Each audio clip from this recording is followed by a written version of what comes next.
இங்க ஒரு அம்மா இறந்து போயிட்டாங்க. அது தெரியாதவங்க பொண்ணு அம்மா டயர்டா தூங்கிட்டு இருக்காங்க போலன்னு சொல்லி காலமத்தி விடுறது, சாப்பாடு ஊட்டி விடுறதுன்னு எல்லா வேலையும் பண்ணி முடிச்சுட்டு அவங்க அம்மா பக்கத்துலயே போய் தூங்கிடுறா. இதையெல்லாம் பார்த்துட்டு இருந்த அந்த அம்மாவோட அவி இப்ப பயங்கரமா ஃபீல் பண்ணிட்டு இருக்காங்க. கொஞ்ச நேரத்துலயே அக்கம் பக்கத்துல இருக்கவங்க எல்லாம் என்ன இந்த வீட்டுல இருந்து ஏதோ பயங்கரமா ஸ்மெல் வருதுன்னு சொல்லி எல்லாம் சேர்ந்து இந்த வீட்டை பார்க்க வராங்க.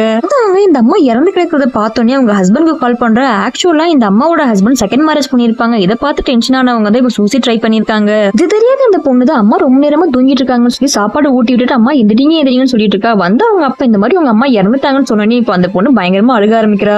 அங்க வந்து கூட்டத்துல இருந்த 2 பேர் இந்த மாதிரி இந்த ஊரோட கடைசியில ஒரு மலை இருக்கு, அந்த மலைக்கு மேலதான் கடவுள் வாழ்ந்துட்டு இருக்காரு, அங்க போய் நம்ம என்ன விஷயம் கேட்டாலும் அது அப்படியே நடக்கும்னு சொல்றாங்க. இதெல்லாம் கேட்ட அந்த பொண்ணு எப்படியாவது அவங்க அம்மா அவங்க கூட்டிட்டு போய் திரும்ப உயிர் பெற வைக்கணும்னு சொல்லி நினைக்கிறா.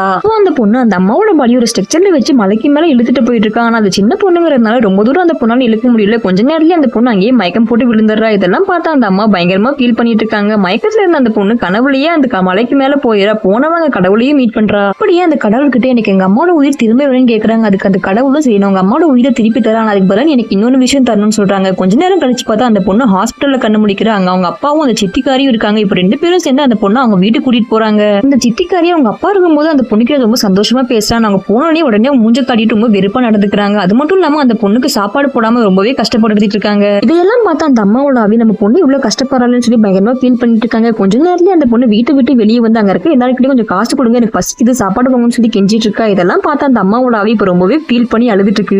திடீர்னு அந்த இடத்துக்கு வந்த லாரி சின்ன பொண்ணை இடிக்கிற மாதிரி போகுது. இதை பார்த்து பயந்த அந்த அம்மாவோட அவி எப்பயாவது குழந்தையை காப்பாத்துறதுக்கு முன்னாடி நிக்கிறாங்க. பார்த்தா கொஞ்ச நேரத்துல மறைஞ்சு அந்த கடவுள் முன்னாடி போய் நிக்கிறாங்க. இப்போ அந்த கடவுளும் உனக்கு மறுபிறவி கிடைச்சிருக்கு, நீ இப்ப பூமியில போய் வாழலான்னு சொல்றாங்க. இதை கேட்டதுமே அந்த அம்மாவோட அழுவி பயங்கரமா சந்தோஷப்படுது. ஆனா இதுக்கு பதிலாக நான் பொண்ணோட உயிரை எடுத்திருக்கேன், அந்த சின்ன பொண்ணு இதுக்கு சம்மதம் சொன்னதுனால தான் நீ உயிரோட வந்திருக்கேன்னு சொல்லிடுறாங்க.